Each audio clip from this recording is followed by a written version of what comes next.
I'm about 230 when this occurrence had taken place. My mom rented a 3-bedroom trailer from her husband's aunt.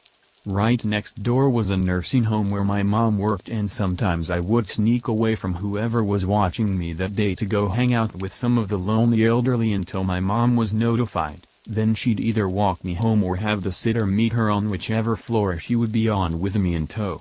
The rec center's field bordered our backyard, so I had kids to talk to from time to time while on the swing set in my backyard. One night my mom came into my bedroom to tuck me in with a bedtime story, but I told her that I didn't need a story that night, which was unusual, but she just thought maybe I was growing out of it. With a little prodding I told her that I had already been told a bedtime story. Thinking my stepdad had already read to me, she asked if he had been the one to tell me a story. I of course said no, and when she listed other family members' names that clearly were never even there that day, thinking I was teasing her, but I had said no to all of them. Stumped, she finally asks me who? Reluctantly I said Sam. With that she pried a little more and asked me what Sam looked like. I told her, and she said we didn't know anyone with that name that looks like that. I told her that she can't see Sam but that I could. Then she asked me what kind of stories this Sam likes to tell me. I responded by telling her about how Sam had been dumped by his girlfriend because he was taking the wrong kind of medicine all the time, and that made him really sad, so he went into the bedroom and used a gun to end his life. All of this being said by such a young child and in the most matter-of-fact way. Then I gestured to what my mom thought was a spaghetti stain on my bedroom wall. Then I said quietly that Sam doesn't like it when I talk about him. As soon as my mom began to ask why, the blinds in my room fell all the way down hard from their previously completely open state.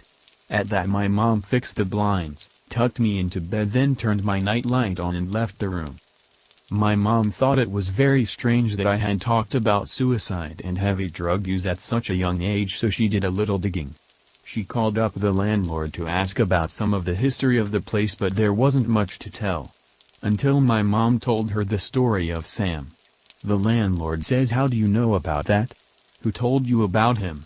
Of course my mom lets her know that I was the one to tell her who Sam was and how he died in the semi-child-friendly way. Stunned, the landlord then gave my mom the whole story in a very adult fashion. Sam wouldn't get help for his drug problem, so his girlfriend broke up with him. He shot himself in the bedroom I had picked to sleep in. His ex stopped in to drop some groceries off and to leave her key, but she found him passed away instead. With a bit of shock and awe, my mom moved me to the smaller of the 2 bedrooms, complete with accordion door and 70s carpet and paneling. Thinking the troubles were over after removing me from that room couldn't have been farther from the truth. You see, Sam was very angry that my mom wouldn't let me talk to him anymore and that she had moved me out of that room. So most nights I would lay awake with the hairs on the back of my neck and between my shoulders standing straight up with a tingling sensation. There would be popping sounds coming from the walls, and one night my stepdad tried to convince me it was just kids at the rec throwing snowballs at the outside of my wall so I would go to sleep, but that didn't ease my mind at all, nor did it make the noises stop. If anything, they got more frequent and even jumped from wall to wall. I would also feel like I was being watched from the space between my toy box and closet. The feeling got so intense one time while playing on the floor in that area that I stopped playing with my toys in my room at one point until my mom finally moved my toys to the living room. One night after my stepdad went on a bigger bender than usual, my mom came home, and as soon as she walked in, every drawer and cupboard instantly flew out as far as they could go. It was at that point my mom knew she needed to get my great aunt over to do a cleansing ritual. Not long after the ritual, things started happening again, so she finally decided we would move out. One dream that I had during this time still sticks with me to this day. The dream starts out with me running in my yard in the middle of the night. I'm scared because I wasn't allowed outside after dark and no lights were on in my house. The only light I could see was that of the full moon. I look behind me and a gray wolf is full sprinting, trying to catch up to me.